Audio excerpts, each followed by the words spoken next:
বোনজিরা বন্ধুদের আসসালামু আলাইকুম। তোমরা সবাই কেমন আছো?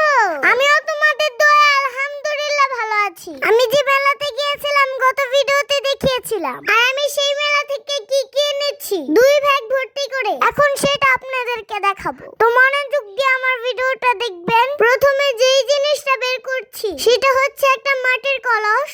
আমার অনেক পছন্দের একটি কলস। আমি যেমন ছোট মানুষ, এটাও তেমন ছোট। তো আমি কলসিটা কাকে নেওয়ার চেষ্টা করছিলাম, কিন্তু আমি নিতে পারছিলাম না। আম্মু আমাকে দেখিয়ে দিচ্ছিল, তারপরও পারছিলাম না। তারপর ট্রাই করতে করতে অবশেষে কলসিটা কাকে নিতে পারলাম। একটা কথা আছে না, চেষ্টা করলে সবই সম্ভব। দুনিয়াতে এমন কোনো কাজ নাই যে চেষ্টা করলে হবে না। এটাই আছে আমার সাথে প্রমাণ হলো, কলসিটা তো দেখানো হলো। আর কি কি মেলা থেকে এনেছি চলুন দেখাই। তো এই যে দেখছেন সুন্দর একটা ঘোড়ার ব্যাঙ, এটা আমার অনেক পছন্দ হয়েছিল। এরকম ঘোড়ার মাটির ব্যাঙ আমি কখনোই দেখিনি। তোমার এক দেখাতেই খুব পছন্দ হয়ে গিয়েছিল। তারপর নিয়ে নিলাম একটা ষাঁড় গরুর ব্যাঙ। এই ষাঁড় গরুটা কিনেছি কুরবানির জন্য।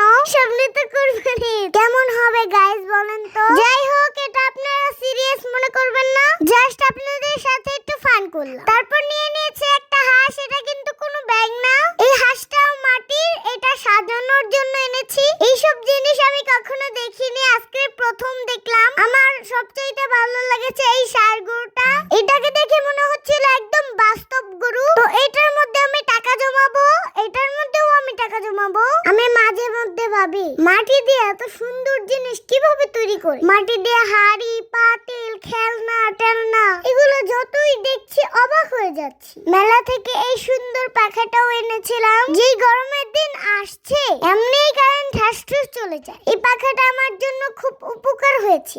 এটা ছিল মাটির সরা। তো আমি এক এক করে সবগুলাই বের করে নিচ্ছি। এখন যেটা বের করছি সেটা অনেকেই চিনেন, যারা যারা মটকা চা খেয়েছেন এটা অবশ্যই চেনার কথা। এই মটকার কাপগুলো এনেছি চা বা কফি খাওয়ার জন্য।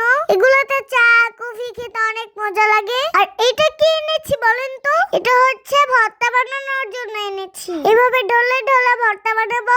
আমি অনেকগুলো ভর্তার ভিডিও দিয়েছিলাম, আপনারা আমাকে নিয়ে অনেক টেনশনে পড়ে গিয়েছিলেন। এই যে ভর্তার মরিচগুলো যেভাবে ডুলতেছি আমার হাত জ্বলে যাবে, তাই তো এখন থেকে যেন হাত না জ্বলে সেই জন্য এটা এনেছি। তারপর আমার জন্য নিয়ে আসলাম সুন্দর একটি চুলা। এই চুলাটাকে 2 মুখী চুলা বলা হয়। একটা চুলার মধ্যে 2টা হাঁড়ি বসানো যায়। এই চুলাটা আমি যখন গ্রামে গিয়েছিলাম তখন আমি সবার বাড়িতেই দেখেছিলাম। তারপর নিয়ে আসলাম এই মটকাটা রান্না করার জন্য।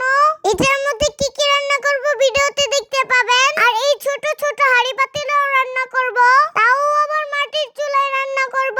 সবগুলাই আপনারা দেখতে পাবেন। আর এগুলো এনেছি দই পাতার জন্য।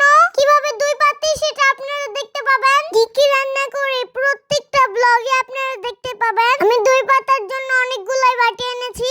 মেলা থেকে তো অনেক জিনিসপত্রই আনলাম। প্রত্যেকদিন একটা একটা করে রেসিপি দেখতে পাবেন। এগুলোর মধ্যে দিয়ে আমরা রান্না করব।